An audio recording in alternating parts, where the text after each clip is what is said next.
Previously on Alan Wake, I'm hunted by the law. Sheriff, Wake's running. I'm giving chase. Are you seriously telling me that writer just took out my deputies? A thriller I supposedly wrote is coming true. The genre of the story seems to be shifting. It's turning into a horror story. I was told that Alice had been kidnapped, but that was a lie. We don't have his wife.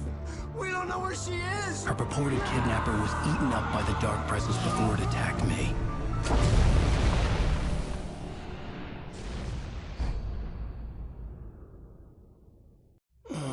Alan, shh, baby. It was just a nightmare. Alice. There you go, Alan. Hartman. I fell. I had to give you a sedative.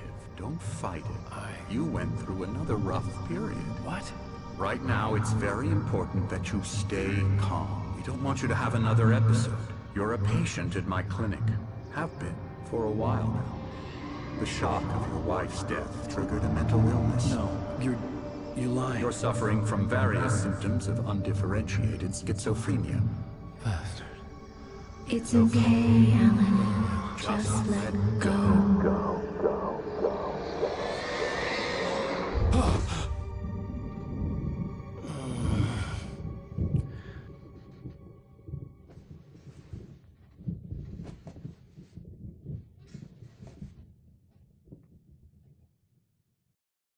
I felt groggy. Whatever Hartman had bumped in me was making me numb. I felt like this was happening to someone else. Someone I was watching on television. I couldn't think. Couldn't focus. There were only empty sheets of paper here. No manuscript pages. The door was locked. I was a prisoner here.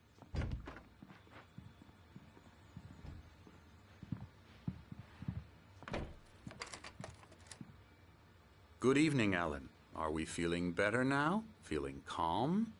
Yeah. I see you brought your pet gorilla with you. So sure, I'm calm. I get the message. Loud and clear.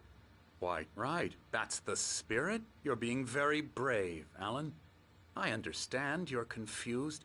I would be more concerned if you weren't suspicious of me. I don't blame you for it. Big of you. Now, why don't you come with me? We'll reacquaint you with my clinic and go over everything you might have forgotten. Little walk and some fresh air? Yes, it will do you good. This corridor is for patients. Most of them aren't here right now. Jack took them out for a fishing trip, except for the ones who are particularly vulnerable, of course.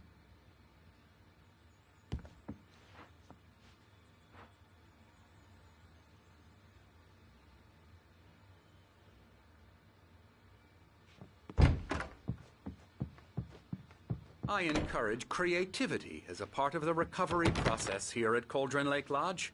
I specialize in treating artists. I bet you do. Splendid, Alan. I honestly believe we can get this thing under control if we work together. This way, Alan.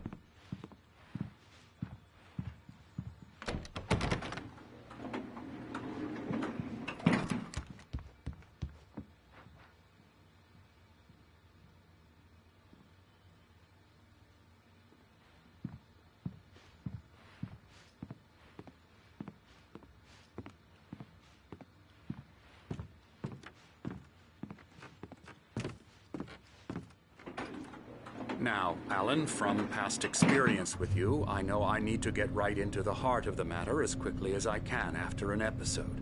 So I'm just going to say this. Alice is dead. No. You're in a very vulnerable state until you understand and accept this. Alice drowned, and you couldn't face that. You're suffering from hallucinations, paranoid delusions, unusual thinking, an obsession about light and darkness, a feeling that everything revolves around you, your thoughts and dreams. Your mind has constructed an elaborate fantasy scenario in which your writings are affecting reality. She has been kidnapped and supernatural forces of darkness are trying to stop you.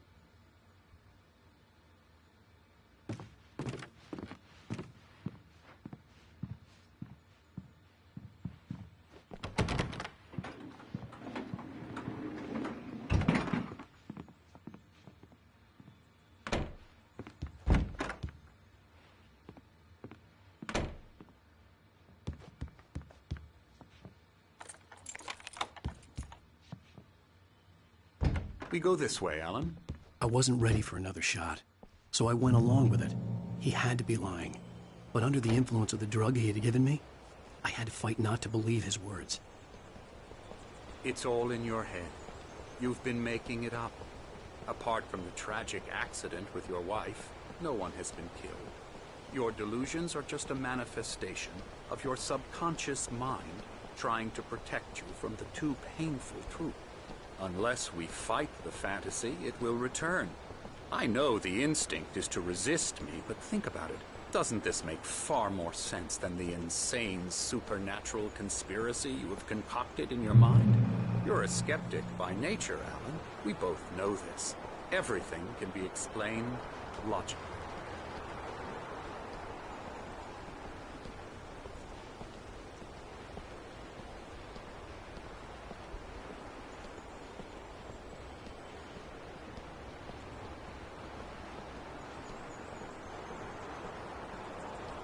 I never get tired of this view. Very inspiring, isn't it?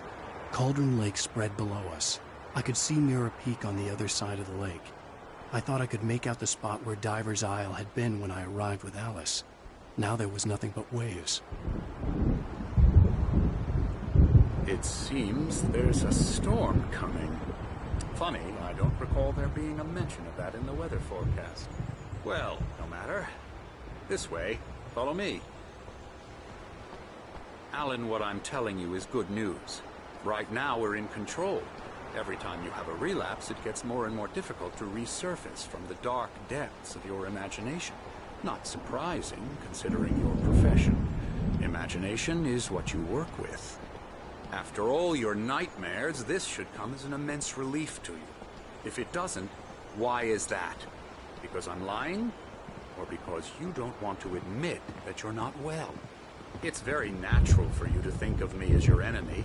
It's part of the illness. I let him talk. After all, Hartman I'm the obviously one loved trying his to own bring you voice. out of the His world words you've echoed constructed madly for inside yourself. my head. But I can't dug my do nails it into by the palms of my myself. hands to stay You need focused. to work with me. Once you accept that, we can begin the journey towards your recovery. Come along. Let's go inside.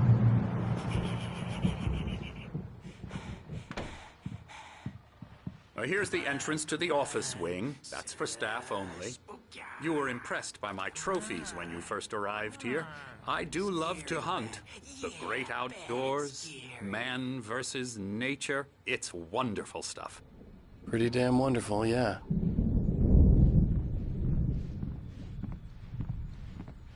Scary, scary, scary.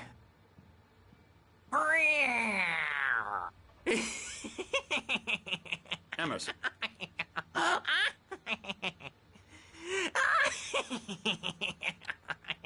I'm a real bad dream, mister. You should be afraid of me. Don't want to run into me in the night, that's for sure. Please, Emerson. Mr. Wake is confused enough as it is. Yeah, you'd like me to go away so you won't be scared. But you can't just decide what kind of dream you have or when you have it. Emerson. Okay. Sorry. Oh. That's Emerson. We're actually making some progress with him, I'm happy to say. He works on Elbow video strike. games. Ooh, yeah. It's trash, of course, but it does I'll get involve him some to the head. small creative effort, which makes him receptive to my therapeutic methods. No kidding.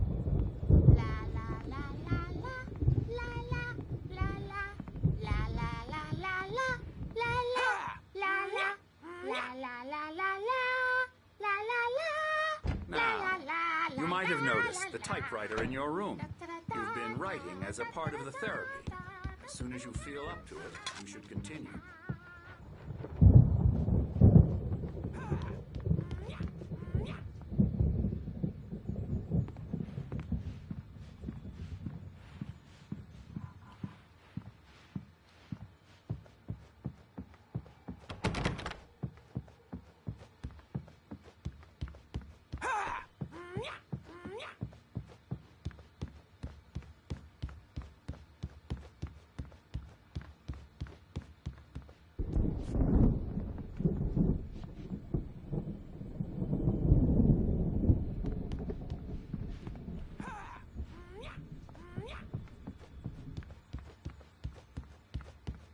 Hartman had mentioned that the power had been acting up.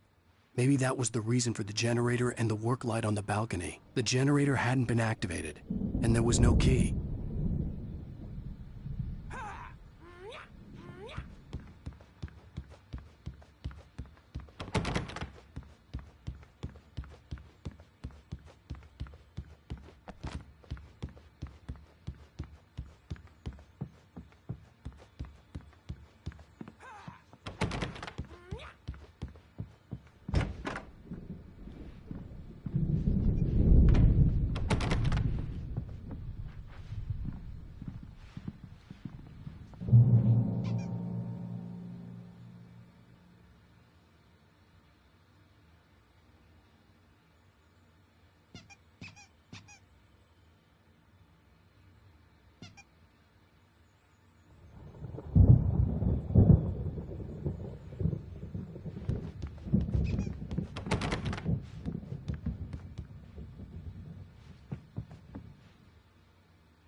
My rheumatism's killing me. There's a storm coming. Oh, what a storm. I hope it wipes this place off the face of the earth. And these two are the Anderson brothers, Odin and Tor. They had how should I put this? A heavy metal band in the 70s and 80s called Old Gods of Asgard. They even adopted new first names to complete the image of Viking gods. After the band broke up, they lived on a farm nearby. They are, well, in advanced stages of dementia. They're well cared for, TLC and all that. There's nothing more that can be done. I'm afraid that the rock and roll lifestyle has left its mark. Oh, that won't do. I'm so sorry to cut this short for now, Alan. The power has been acting up. I'd better go check on it. We'll continue this soon. Meanwhile, when you feel up to it, return to your room and try to write. It really is for the best. Don't you think? I'd like to bash his head in with a hammer. Oh, he'd love to fish out our secrets, but he has no clue. He's not crazy enough. Not crazy like us, Sonny. Yeah! Being crazy's a requirement, Sonny. Who else could understand the world when it's like this? It takes crazy to know crazy. That's the sanest thing I've heard in a while. Zane! You're all right, Tom. Hey, we like him, don't we, bro? He's got to go to the farm. The Anderson farm. Valhalla! We wrote it all down, lest we'd forget. A crash course. All you need to know to get your head right. You need to find the message. Here, Sonny, here's something for you. Gave me a rash, but I kept it safe from these bastards. My head was... Zane could feel the poems, taking form, shaping things. As he experimented, he imagined he could almost feel the power surging through the keys of the typewriter. It exhilarated him. But there was fear, too. If not for his young assistant, Emil, he would have given it up. But Emil convinced him otherwise. He, too, had a way with words. It's clearing up. Or according to Hartman, I was sinking back into the fantasy. I was convinced he was lying to me. About everything. Crazy or not, the Andersons made more sense. Tom, you got any booze on you? Yeah, no. Sorry, we have guys. a stash of the special stuff at the farm. Our own formula. Local ingredients. Medicine clears your head right up. Makes you remember like moonbeams on the brain. Oh, I just noticed. Leather patches on the elbows? That's not very rock and roll. Tom just lost is all. Baba Yaga got to him too, the damn witch. She used us all. Taken from all of us. Took my thunder, the witch. And my ravens, what were they? Memory and thought, the hag. She took something from you too, didn't she?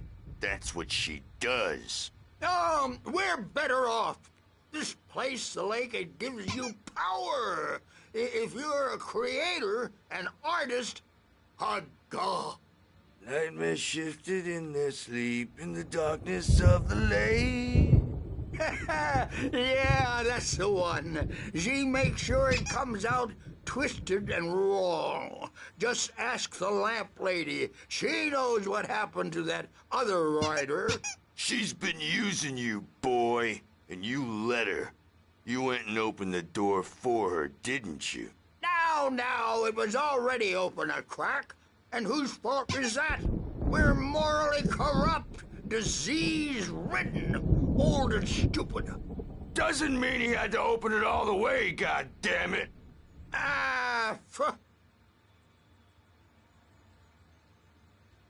So tired. Built the farm close to the lake, a place of power. We had parties there, man. You should go there and have a party.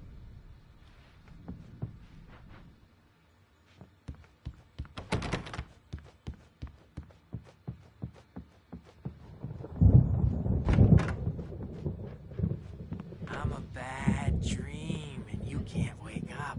You can't hurt a nightmare because all dreams are only imagination.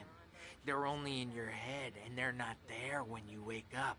So you can't wake up because I'm in charge now, and I don't want to disappear. My nightmare is the publisher people who want to make a contribution so they can say they made a contribution. And then we end up with mullets in there because they think mullets are funny, but it wasn't supposed to be about mullets, and now it's about mullets. And when it's in slow motion, they call it mullet time because the numbers came back from marketing that mullet time is the hook we needed to go big in the target demographic.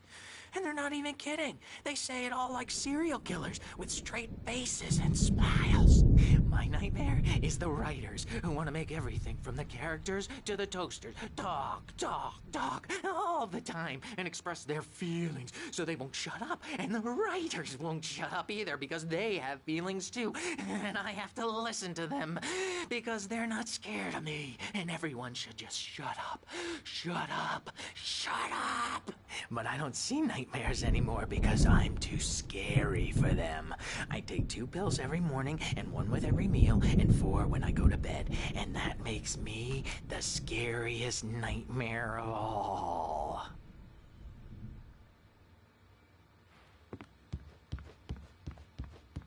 Hey, Wake, why don't you humor Dr. Hartman and give the writing a shot, huh?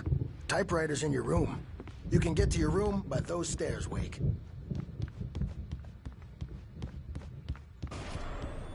Something's wrong. I'm not myself. It's hard to think that there's a shadow inside my head. I can only focus on writing. Everything else is a blur. I'm trapped in this cabin. Have been for days, but it's always dark outside. My editor is real. I saw her again. She's not human. It's not human. A dark presence is wearing the old woman's face. She was covered in clinging shadows. There's a hole in her chest where her heart should be.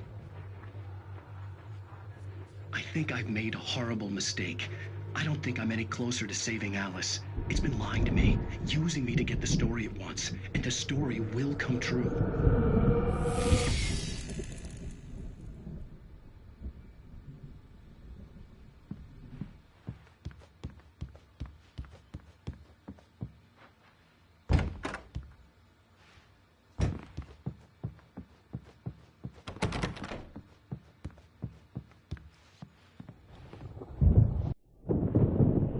The white glare of the blank page in front of me hurt my eyes. My hands began to shake uncontrollably. Everybody calm down. Put that down. Bert, I need help. Hey, Wake, you stay here. I'm gonna go see what's up. You just keep doing what you're doing. Be cool, okay?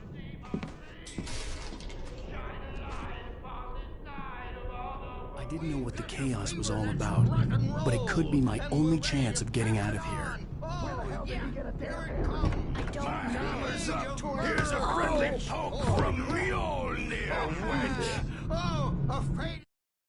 Hartman kept talking, giving Barry the grand tour, clearly proud of the place. He went on and on about his hunting trophies, and Barry was impressed. But he was here on business. He raised his voice, cut through the monologue. "Hey, Hartman, where's Al?" Hartman stopped in mid-sentence, annoyed at the interruption. He nodded at the hulking orderly standing nearby. The man smiled and clapped a practiced hand on Barry's shoulder. The crazy brothers, are ya? Not so weak now, are we? Well, things are unraveling fast, aren't they? Sinclair looked bad. That wasn't a love tap. The crazy old fart hit her hard. If she was one of Hartman's goons, she had it coming. I could get the key to the office wing from Sinclair. I had to get to Hartman's office. He had taken all my manuscript pages. That's where he'd be keeping them. You could come out and beat our wrinkled adult diapered asses. There's some tough work. We're on the road, man. Let me out of here! The photo on the wall caught my attention. In it, the clinic staff was standing outside the lodge. I knew the man next to Hartman. He was the kidnapper. Hartman had been playing me all along. I represent a celebrity. They'll be looking for me. That's how you want to play it? Really? Okay. The markings on the tape said they were recordings Hartman had made at the sessions with his patients. I saw Alice's name on one of them. For a moment, I couldn't breathe right. Now, Mrs. Wake, can you tell me about Alan's problems? He's more and more out of control all the time. The parties, he's so angry all the time. He's getting violent. Do you mean with you? No, not with me. No, never. Sometimes I almost wish Alan would take a swing at me, because at least that'd lead to a conversation he couldn't just march out of. But no. Alan doesn't really sleep. And the work, well, he's not writing at all. He sits there for hours and just gets more and more frustrated. And I can't talk to him. Yes. Tell me, Mrs. Wake, what would you say to him if he'd listen? I don't know. I want to say, I look at you, and it's not you. Just some stranger who resembles you. Looking out from behind your eyes, and I don't like that guy much. And now it's all gonna go to hell. But you don't ever say this. No. I've tried, but he's not listening. He's too deep in his own problems, always going on about something else. I'm so afraid I'm gonna lose him. And we're not even talking anymore. He doesn't let me in anymore. He just keeps me in the dark. I'm so alone here, even when he's home. Please help me, Doctor, because I'm at my wit's end. Well, if you can just get him here, I'll absolutely do my very best. Yeah, but Doctor, you need to be careful with him. He's not just going to listen to you and cooperate. He's the most stubborn man I've ever met. Well, I'll be sure to bear that in mind. Hearing her voice, what she was saying made me happy and sick and guilty all at once. Worst of all, I recognized the words. The phone call from her. It had been a cut-up of this. Just a recording.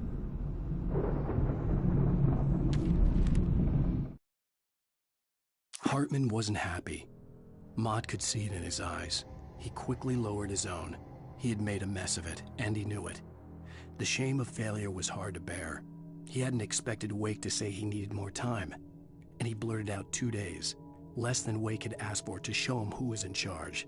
But that wasn't part of Hartman's plan.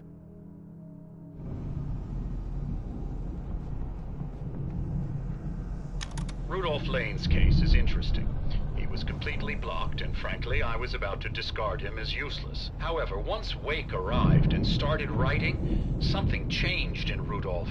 He's producing extraordinary work, increasingly dark pieces. Unfortunately, he doesn't respond to direction at all, and it's my belief that he's not so much a creator as an illustrator, perhaps, a recorder of sorts.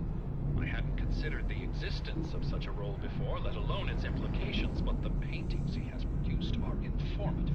At least he's easily controlled and useful. I wish I could say the same about Wake. It's frustrating that the best subjects are always so damn difficult to deal with.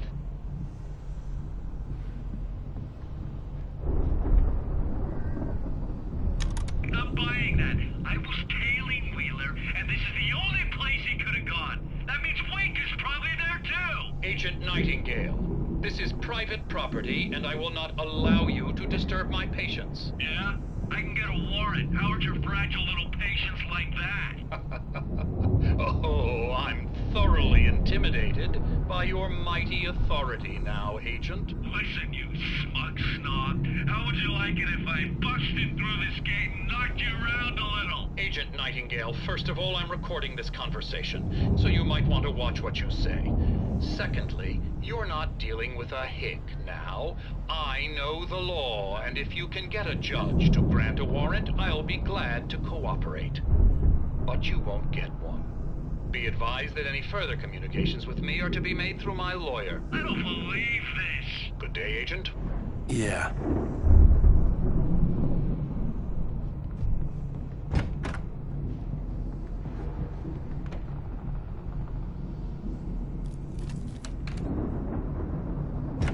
Barry? Ow! About time! Barry! Man, am I glad to see you. We need to get to Hartman's office. It's right next door. You okay? Yeah. I mean, no! The cops found me at Rose's trailer, but they didn't hassle me too much. I'm obviously a victim in this, and I demanded to be treated as such. Or else I'd sue their asses. Speaking of asses, that Fed gave me a real hard time, but I had no clue where you were. That guy's crazy, Al. But he let me go, and then I get a call from Hartman, that son of a bitch, who tells me you're here, and I should come pick you up, but when I got here, 2 goons clobbered me and stuck me in there. What's with the cutout? I stole it from the diner to piss off Rose after what she did to us. That'll teach her. Yeah, that's a harsh punishment. Come on, pal, we gotta get going.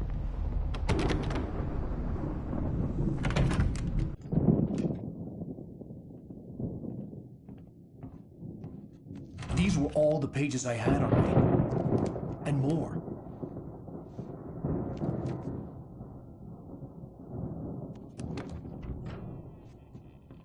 Alan, please. You're sliding back into the... Tell me one more lie and I'll shoot you in the face. Ah, well, it was worth a shot. Really, Wake, come on. Let's work together on this. You have no idea... Hartman, shut up! Barry, get out of here. I'll catch up with you. Get a car. Oh, Al, let's just... Go! Wake, listen to me. This is a mistake. Don't you see? Together we can create something absolutely wonderful. With your ability and mine.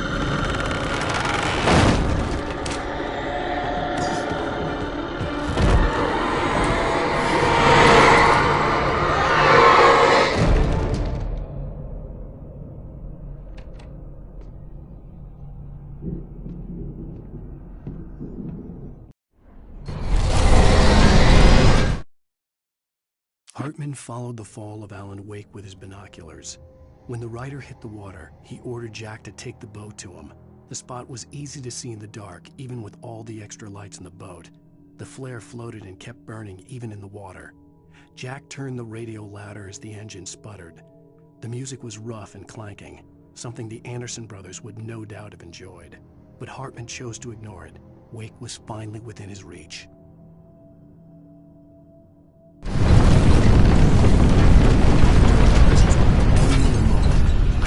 Find a way out.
Hartman knew he was no creator.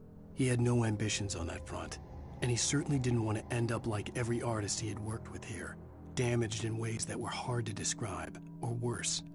It was enough for Hartman to maintain creative control and provide direction, to be a producer. That was what most of these people were in need of anyway. Of course, suitable subjects were few and far in between.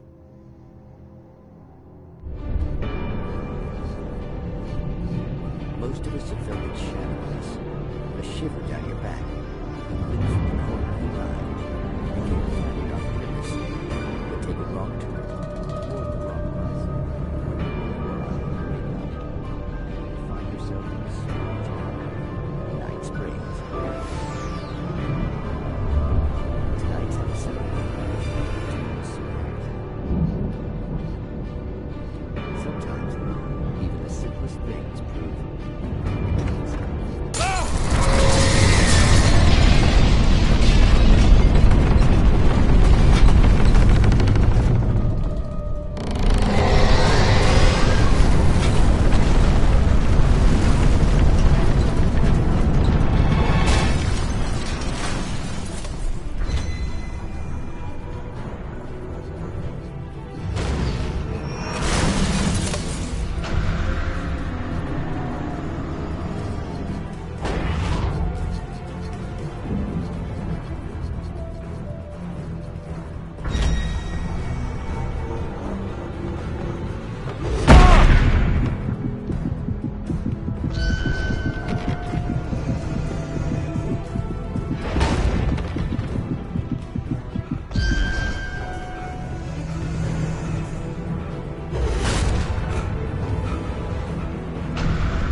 but the gate's locked. You're gonna have to go through the hedge maze over there. Barry, I don't have a light. Take this, Al. Oh, God! Look at the house, Al! Look out!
I stared at the Viking paraphernalia that littered the area surrounding an unlikely centerpiece. A full-size stage complete with an impressive sound system with all the trimmings, including a dragon. It took a special kind of crazy to build something like this in a remote field.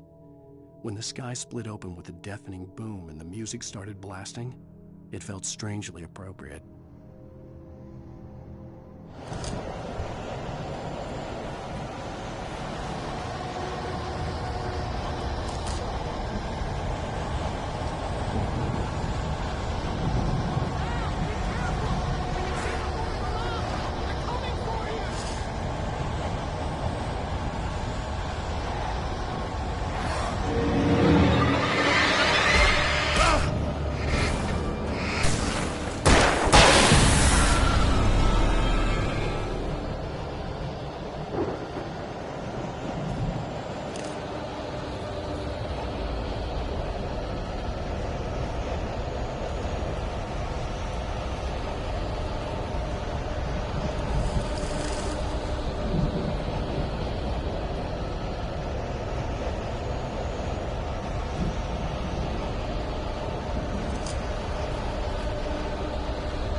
Hartman hurried down the corridor. He had disliked leaving Wake when he was surely at his most susceptible to therapy. But this was not an ordinary storm. Wake had been writing, and he had woken something up in the depths of the lake. Now, it was coming for him. Hartman had naturally prepared for a situation like this. The idiot brothers would keep Wake distracted while Hartman double-checked everything, just to be sure.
Mott knew that Wake was smarter than him.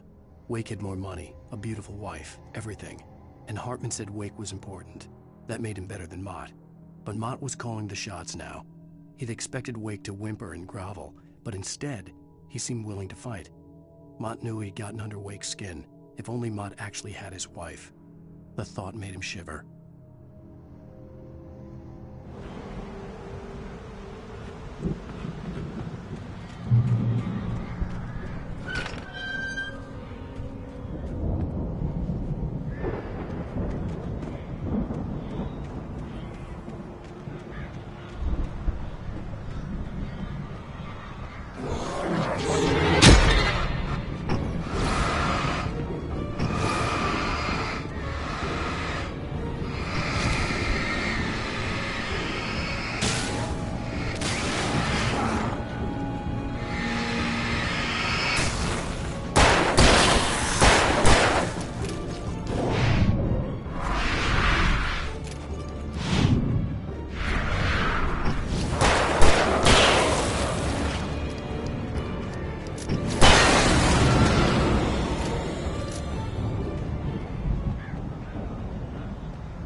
For the moment, Barry was just glad he had survived the fall. He had been separated from Al, and there was no easy way to climb back up. He told himself he'd be okay in the gloomy forest at night. He would just have to wait for a while for Al to find his way down. Barry turned when he heard the heavy footsteps and saw the movement. The man-shaped shadow lunged at him from the bushes, an axe held high. Barry screamed and threw up his hand. The world exploded.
Hartman watched as Wake's features slackened.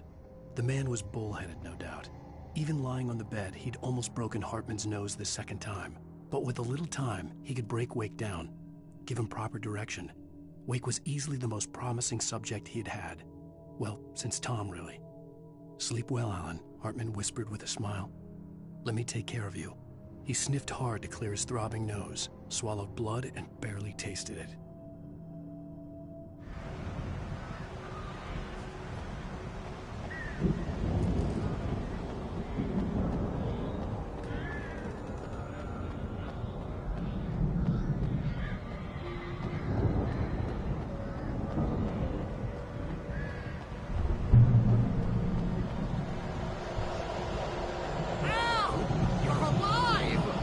Let's get out of here. Can you open this gate? Maybe. Barry. Well, I slammed it shut when the nasty showed up, and the key fits kind of loose in the lock, so, Barry! I'll find it, don't worry about it!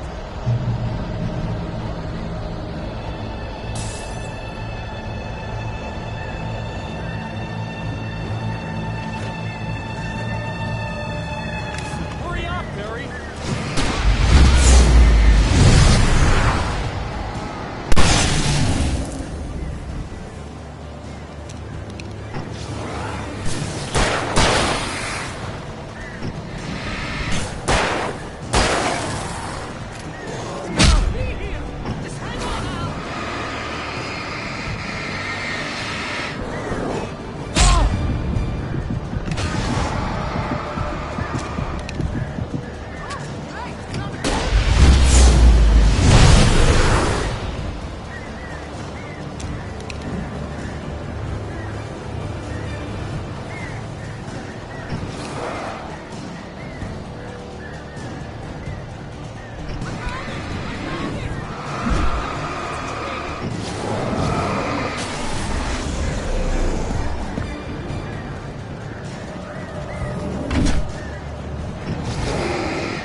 For the nearest, "You're now leaving Bright Falls. Come back soon" sign. We're going to the Anderson farm. I knew you were gonna say something like that. You know what? You owe me big time for this. When this is through, if we make it, I don't care what anybody says, I'm done with darkness. You're gonna buy me a tanning bed as a gift, and I'm gonna live in it.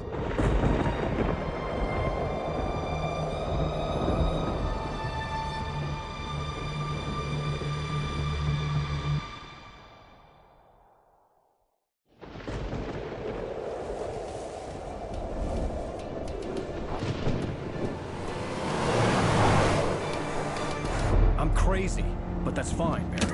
Oh, you got that right, Al. You're barking mad. You are by far the craziest... But maybe that's inevitable when you deal with crazy stuff like this. It helps.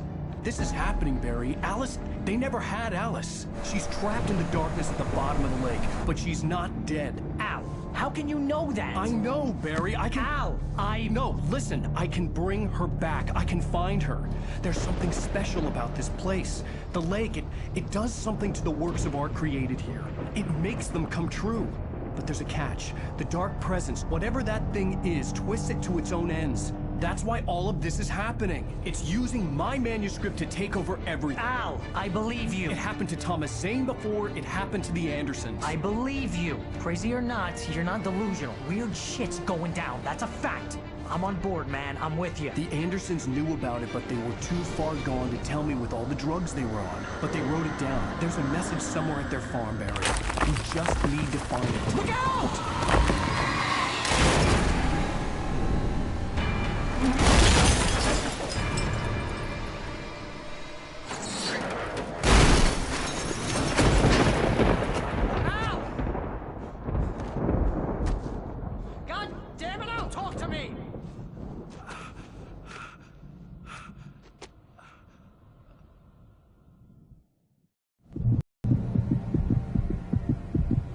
Lost my gun in the crash.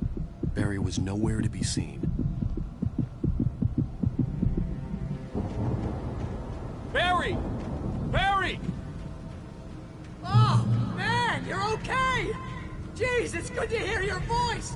I was trying to get out of the car, but the ground gave way. Man, what a drop! Don't worry, your cutout is fine. Forget that! Are you okay? I hit some bushes, didn't get a scratch. There's no way you can climb down, though. It's like a sheer wall. Ah! Al! There's something moving down here! Barry, it's a taken!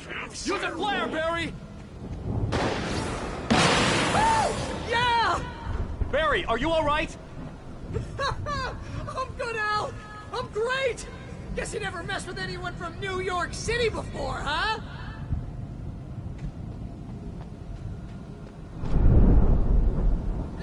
Find your way around to the farm, Al. I'll be waiting. Barry, just wait for me, okay? Al, I'm not staying here. It's suicide. I'm going to the farm. I'm gonna go ahead and secure the area. You can catch up. Don't worry about it. I'm on the case. Now he's Rambo. This would turn into a disaster if I didn't catch up with Barry.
When he stopped the car at the Anderson farm, Walter felt relieved. Oblivion was close at hand. The brothers wouldn't miss a jar of moonshine or two in the booby hatch. But then he saw the man on the porch, and he knew who it was.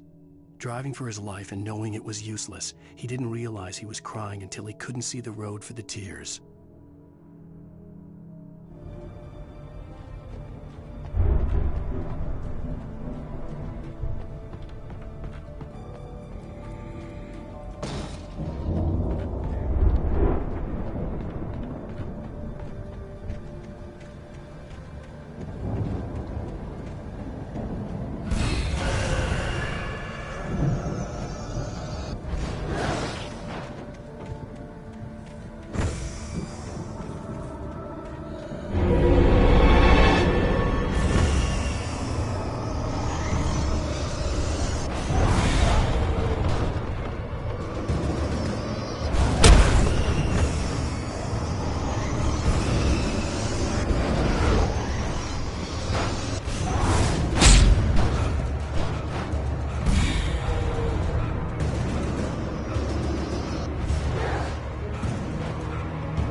shadows crawled over the gate. I needed a light to destroy them to get through.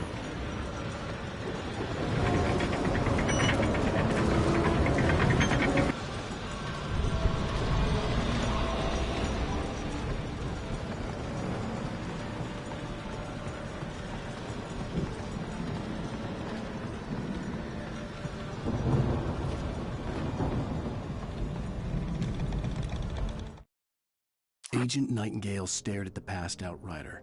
The man was sleeping off one hell of a night. Nightingale felt a stab of envy at Wake's oblivion, but he had a job to do. He put the gun to Wake's head and almost became a murderer. His hand shook and his throat felt tight and dry. Biting his teeth, he tried again to pull the trigger. He lost the nerve. Wake stirred. Nightingale would have to settle for an arrest.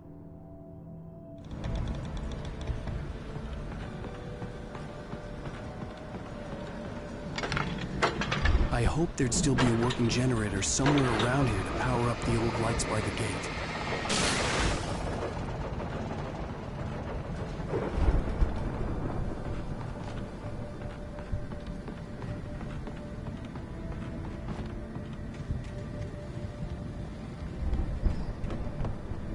I could sense the movement in the woods ahead.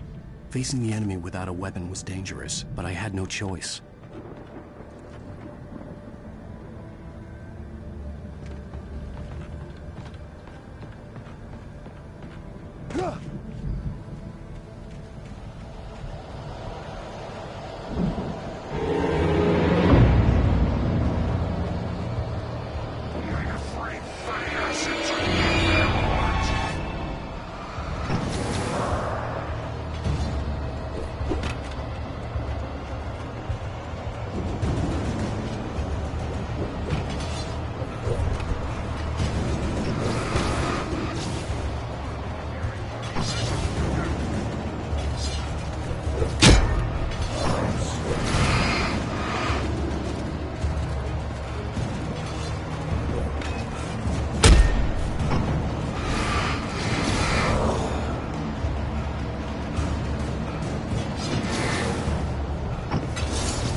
Was driving away from the farm, headed in the same general direction as I was. For all I knew, it was Barry, caught in the consequences of leaping before looking.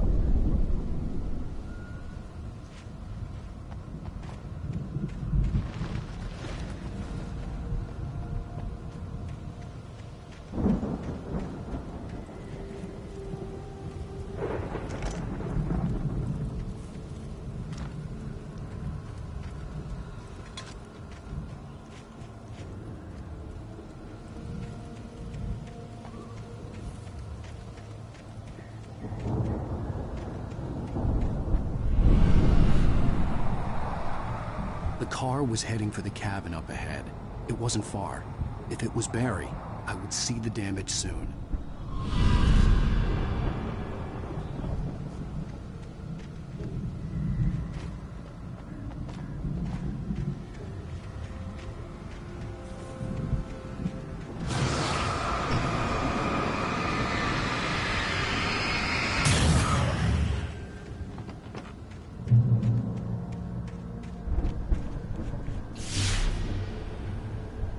I'm trying to deliver each page to the right time and place. I'm trying to show you how the story goes. I had seen glimpses of the light before. I had seen it in my dream. It was a strange spaceman or a diver in a bulky suit. He was the one who'd been placing the pages on my path.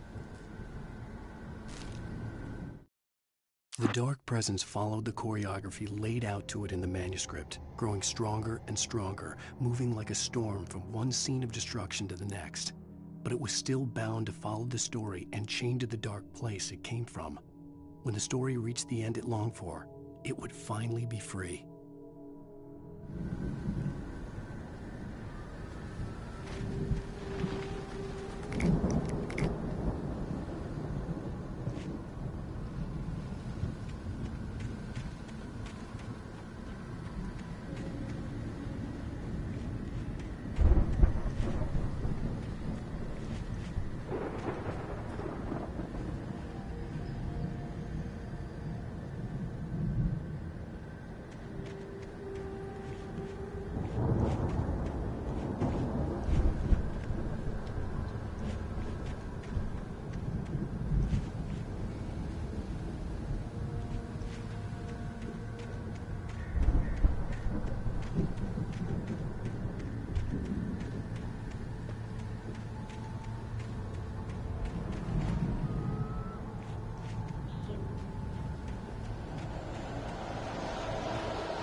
Someone had left a gun behind.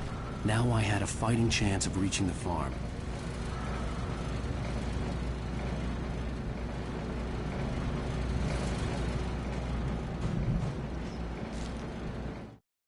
The storm raged on as the Anderson brothers walked unsteadily away from the clinic with the other patients in tow, knowing that this time they wouldn't return.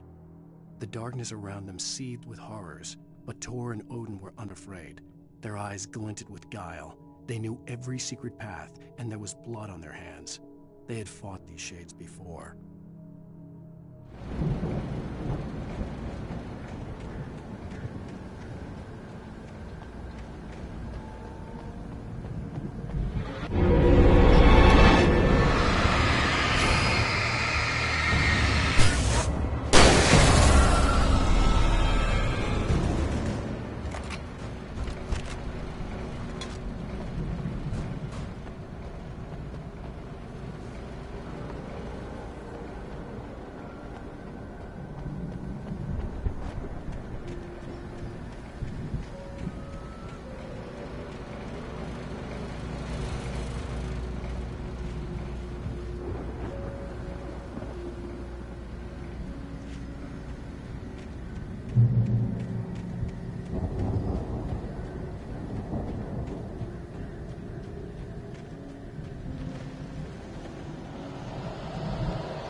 No sight of the driver.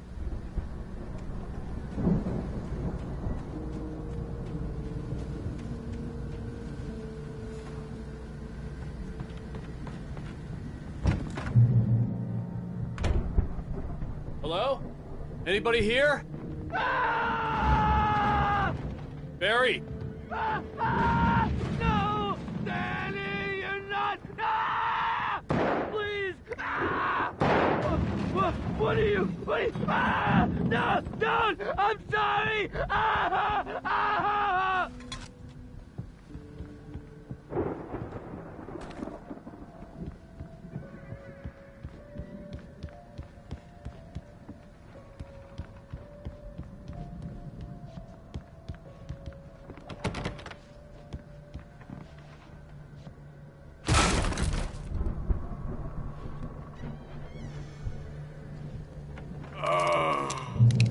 I know you. You were in jail the other day. I went to the farm again for the moonshine, you know? It makes you see. They're not gonna miss it. They're in the loony bin.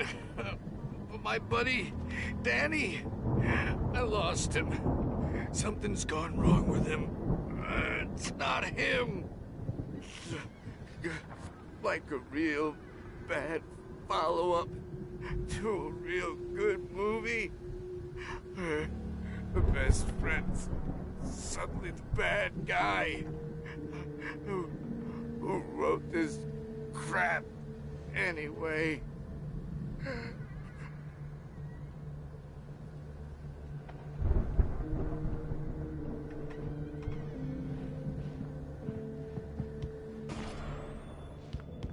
I've run through every possible course in my head. If I continue like the Dark Presence wants me to, the story I'm writing won't save Alice. It's a horror story, and it's going to kill her, and me, and everybody in this town. No one will survive. Darkness will consume everything. This is what it's wanted all along. It will be free, unstoppable. It used Alice to get to me, dangled her in front of me to keep me going. It was never going to release her. I'm going to change this. I'll escape. I've written myself into the story. I'm now the protagonist. This feels like a terrible risk, but it's the only way to save Alice. I'll be bound by the events of the story just as much as anyone else who's been woven into it. The story must stay true for this to work. There have to be victims along the way, near escapes, cliffhangers. In a horror story, it can't be certain that the hero will succeed or even survive. He almost has to die. I'll write my own escape into the story next. I need help. Zane's going to be the one who'll help me. I'll make it happen.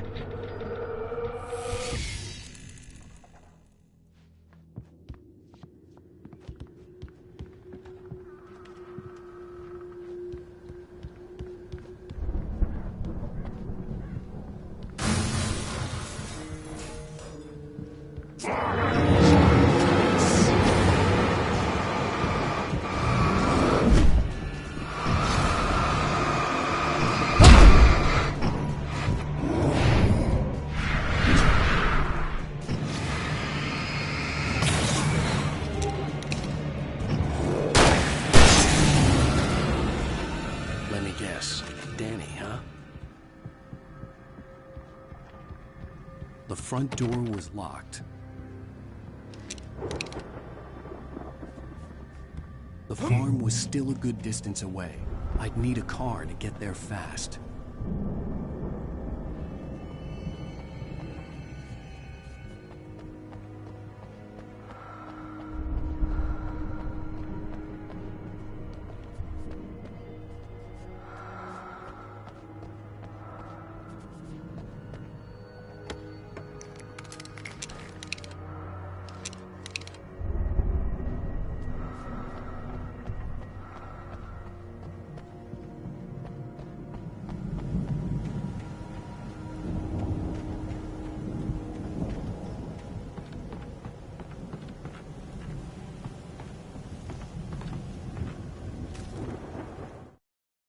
For a moment, Hartman considered strangling the idiot.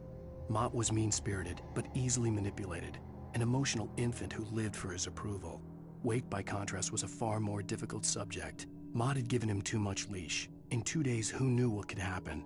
Hartman would have to find a way to rein him in, and quickly.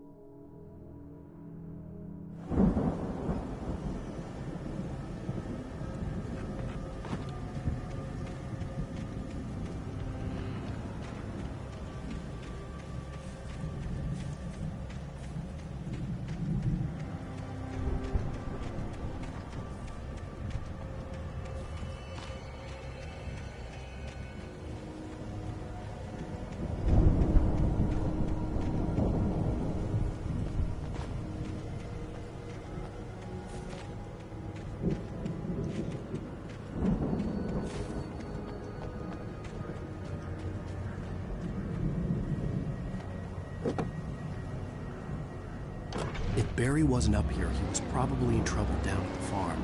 For a moment, I felt bad for doubting him. After all, I'd made it this far myself. But Barry was Barry.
Stay away from me!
I'd known the brothers used to be some kind of rock stars, but it hadn't really sunk in until I saw the stage.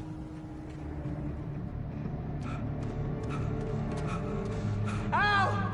Run! Incoming! There's too many of them!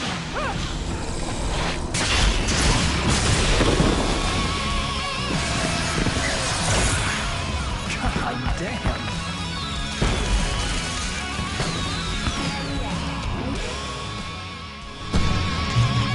I'm so glad you decided to go it alone, Mr. Bronson. Shut up and shoot! Ow! We have to fight them all! I can set off more fireworks from here!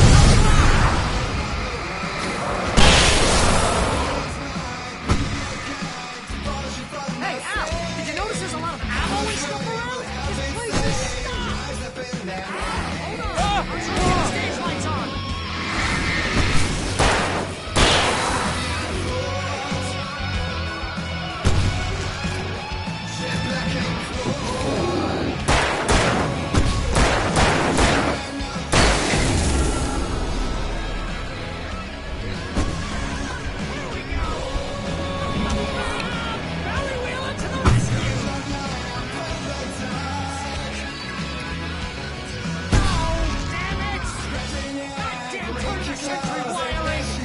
Hang on, Al! I'll get them working again, I promise!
Bright Falls, rock and roll capital of America.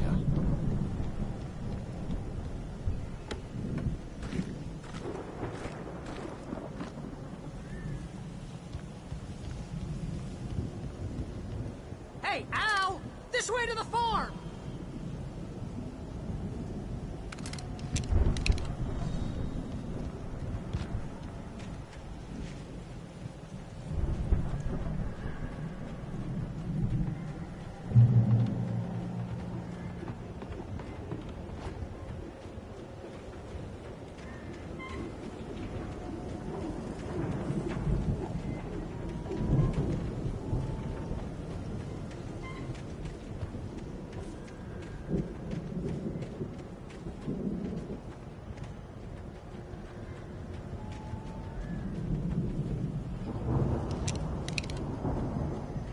See, bestseller, no reason to worry. Your cutout's good as new, right where I left it.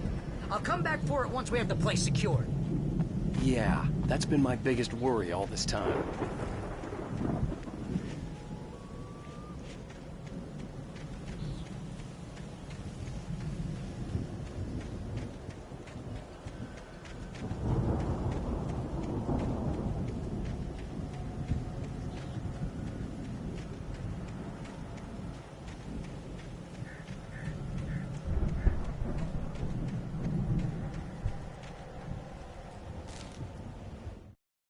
As the deputies hauled Wake and Wheeler away, Agent Nightingale eagerly examined the stack of papers Wake had been carrying. It was incomplete, a collection of random pages, but there was enough. He saw his own name in there, among others. His hand shook with emotion. Finally, it was proof. He had been right all along.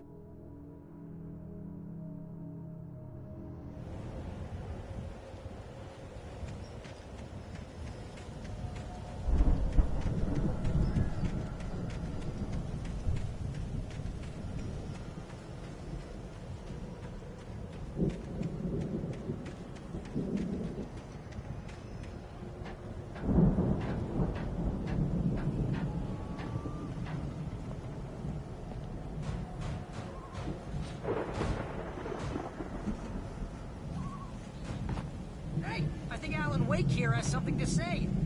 What's that, Al?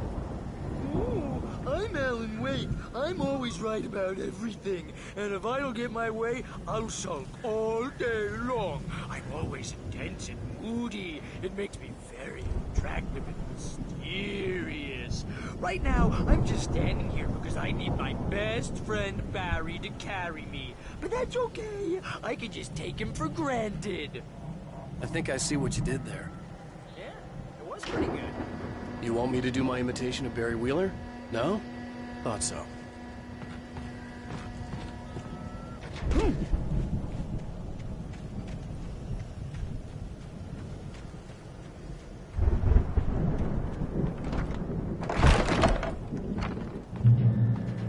Wow! You look at that thing, Al! They really went all out with this Viking crap, didn't they? Look at all this stuff. They must have done okay for themselves, so how come I never heard of these guys before? And this from the guy who learned about Ozzy Osbourne through reality TV? We all spend our dreams in soft embrace. Hey, remember when I got you that gig? Your first real writing job, what got you started? Was this one of your episodes?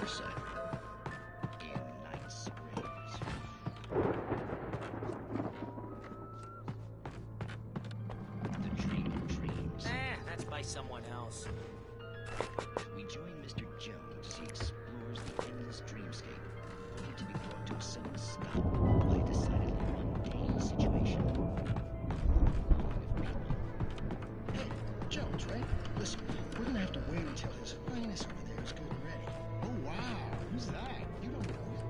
What are you, new? He's the guy dreaming us. No, not just us. He dreams everything. All of us. But wait, no. I'm the one who's dreaming. I'm asleep. Isn't this my dream? Oh, yeah. Sure. Get real, pal. You're just another dream. I'm a dream. You're a dream. The weirdo in the diving suit is a dream. And the girl made of smiles and sunshine is definitely a dream. But I'm pretty sure... It's 1976. Madness reigns at the Anderson farm. Contrary to all logic, the headiest ingredient of their moonshine is unfiltered water from Cauldron Lake. The Andersons feel like gods. Odin can't stop laughing. He contemplates cutting his eye out. Tor runs across the field, naked, shrieking, hammer in his hand, trying to catch lightning. Their songs have power. Something ancient is stirring in the depths, coming back.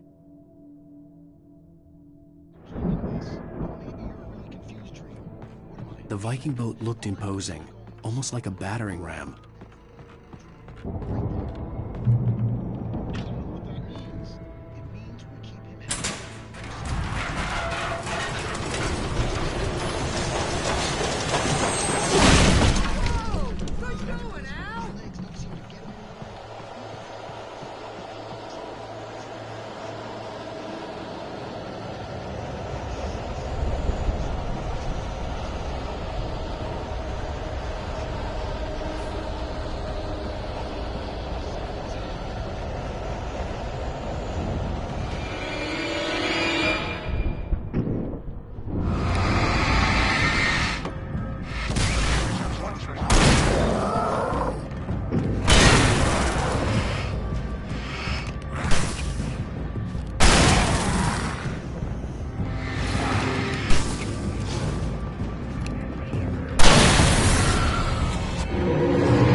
Those geezers had quite a production going on. Ooh, you know what, Al? If we make it through this alive, I'm gonna start representing them. Yep, sell this stuff online, maybe get a reality show going, release a new single. Good luck with that, pal. Hey, you find us a way out of here, okay? I'm gonna take a closer look at this stuff. The door was barred from the other side. I'd have to find another way.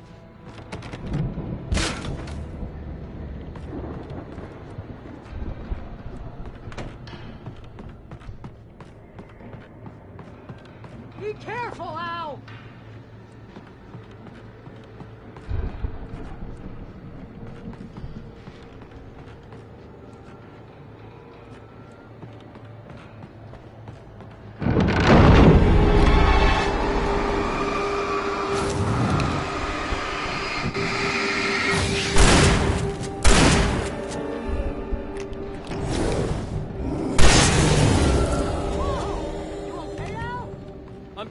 Keep your eyes open, okay?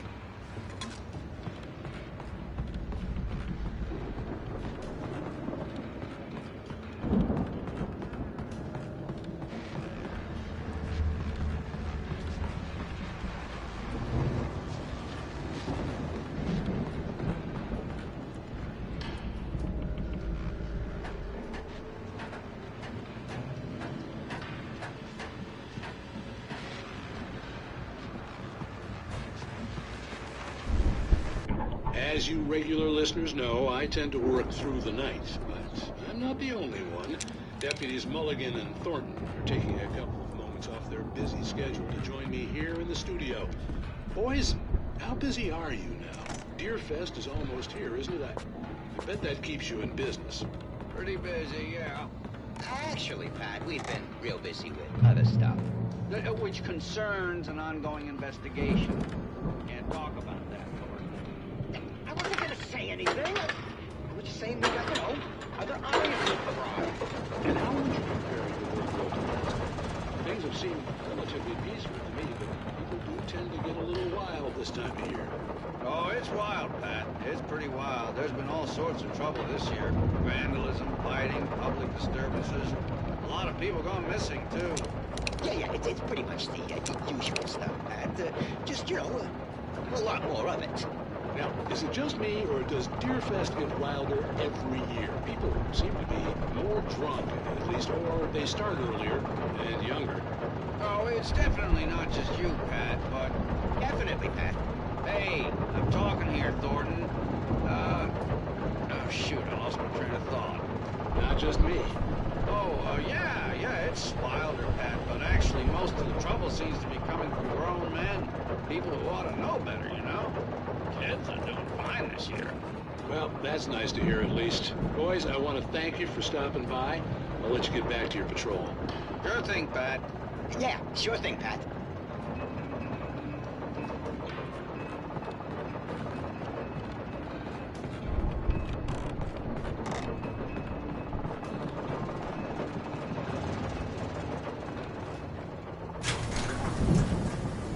See the building that had to be the Andersons' home on the other side of the field. It wasn't far now. I wasn't worried about trusting the ramblings of two burned-out geriatric wrecks. They had the goods.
Yeah, it's me. Hang on. I'll try to find a key to get the door open.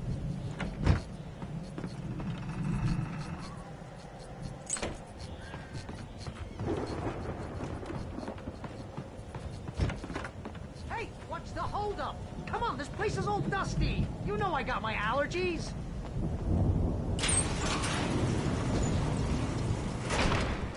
Hey, let's go, man.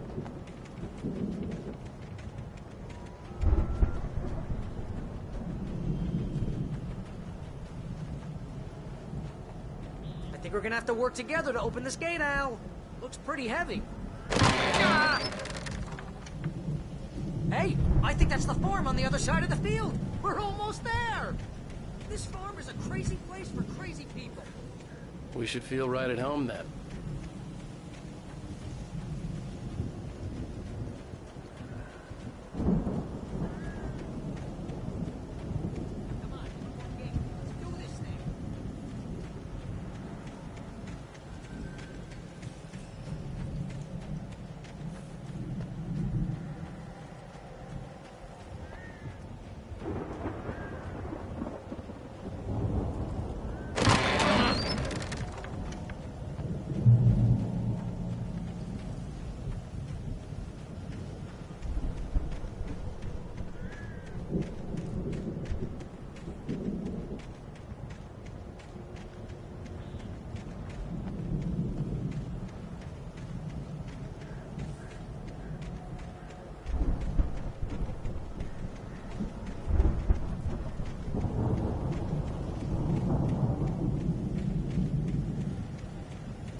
Lights are out. Guess we better check the fuse box.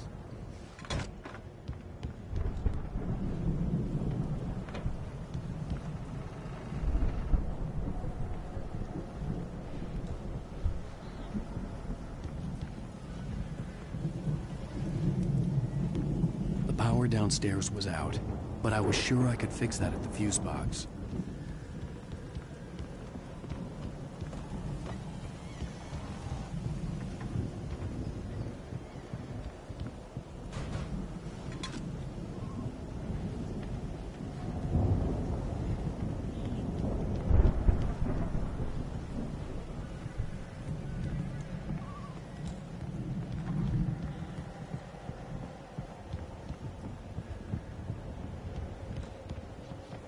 You know, this place looks kind of lived in.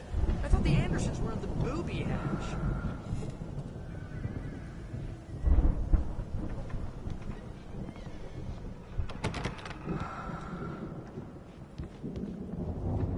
Come on, Al, let's get the lights on, huh?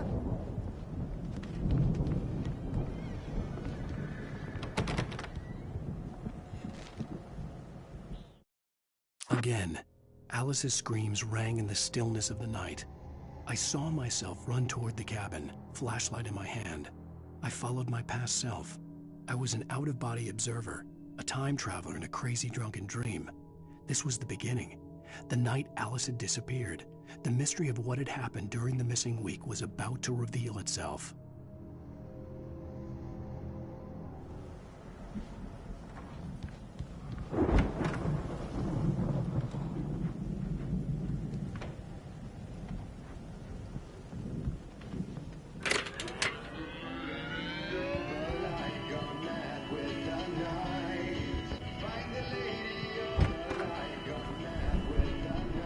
Can you hear that, Al? Music? Of course. We need to find where it's coming from. That's the message the Andersons talked about. That's the whole reason we're here. Lady of the Light? Oh, that's gotta be... what's-her-face? The crazy lamp lady from the town. Cynthia Weaver. Right. Must be.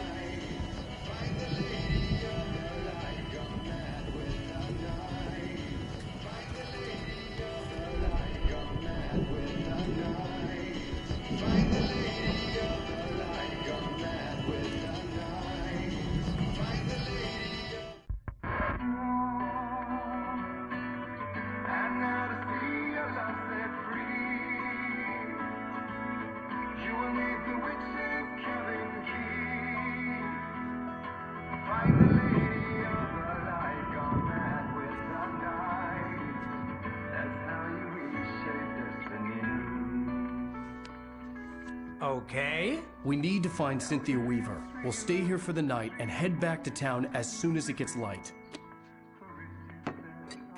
Hey, Al. Lots of hours before dawn. Might as well get some rest. And by rest, I mean drunk. Come on, Barry, this is... Yeah, what the hell?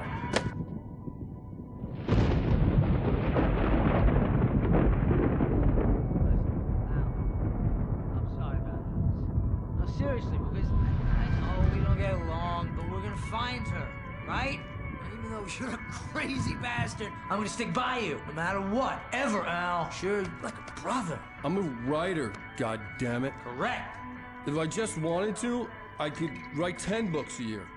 And they'd be the best books that year. No, you couldn't. That's right, I couldn't. But I could, because I'm a writer. What? What do they put in this stuff? I feel like my brain is coming out of my nose. I'm gonna get the recipe off those coots and be a booze millionaire. I just miss her, Barry. I just want her here with me. I know, Al. I know. It's gonna be okay. We're gonna make it okay.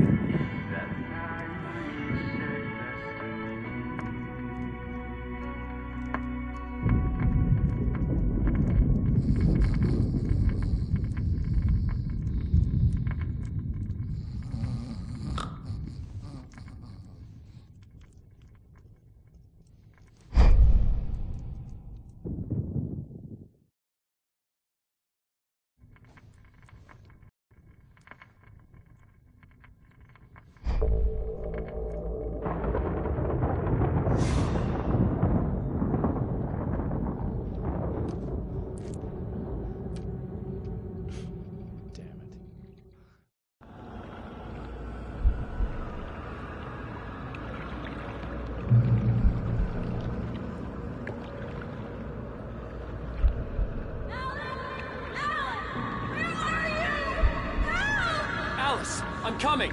It's all right! I'm coming! It was a crazy, drunken dream. And yet, it was more than that. It was the truth.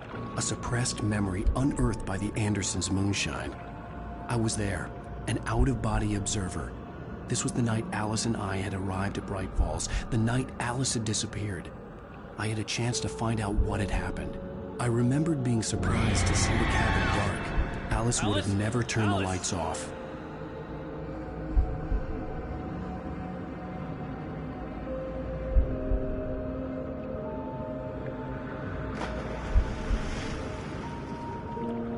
I remembered thinking I caught a glimpse of her form underwater, sinking into the darkness. Diving after her was the last vague memory I had of that night. After that, the next thing I could remember was waking up behind the wheel of the crashed car and finding the first pages of the manuscript.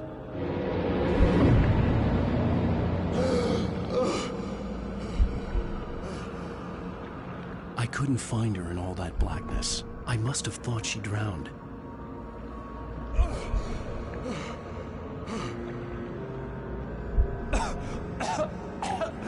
Alice! Jagger had Alice, and so she had me. Alice!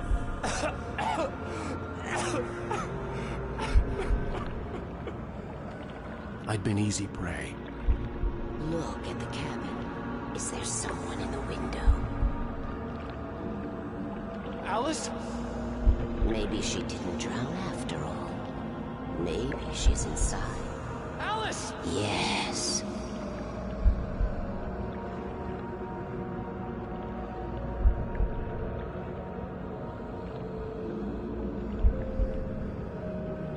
The dark presence had touched me. She had dug her nails into my brain and used me, made me her puppet.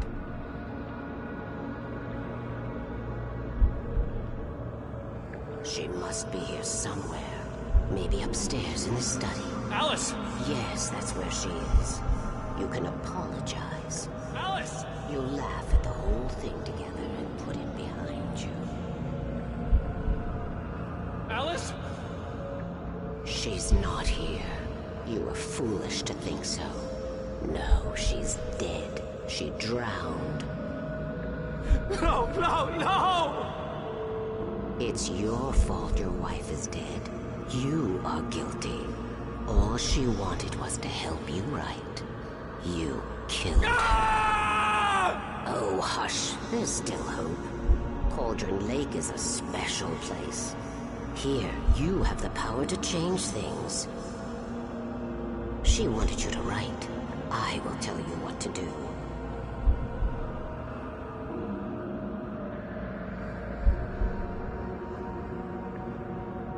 You can write her back. The story will come true, and all will be well again. She had Alice, and the manuscript was the ransom for her.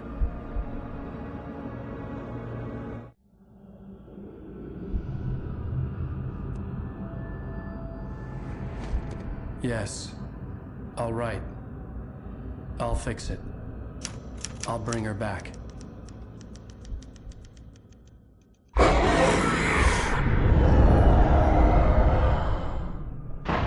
No. I wrote it. I remembered it all now.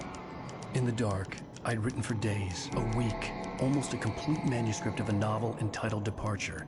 Jagger had been my editor, whispering in my ear, making sure that the unfolding story would make her more and more powerful. I thought I was saving Alice. Even with the cobweb she put in my head, some part of me had been aware enough to write my escape into the story, to bring a light into the cabin to release me before I could finish, to interrupt the horror story before the ending, where darkness consumed everything and everyone. Zane was weak and far away, but I had written him into the story, and his light had been enough to set me free. It isn't here now. I'm here because it was written. I brought the light to set you free. You must hurry. It will know I'm here. It will be back soon. It stole the skin of my Barbara a long time ago. She looks so old.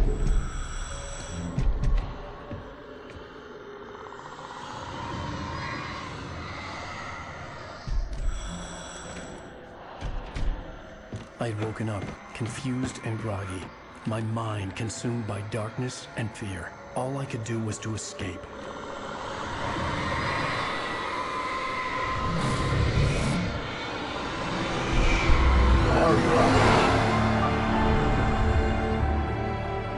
The week spent in the cabin had taken its toll. I was barely conscious, and fading fast. It had to have cost Zane terribly, thrown him even deeper into whatever dark place he now haunted. But he had managed to weaken the dark presence, kept me safe that night.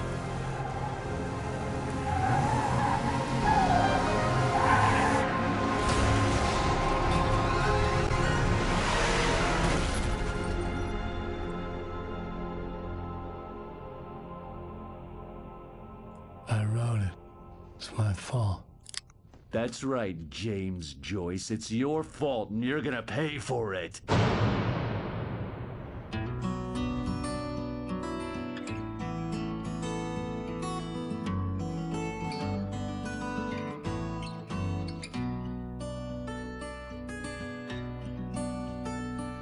There's an altar wrought with mystery of Tom the poet and his muse, and a magic lake which gave a light to the words the poet used.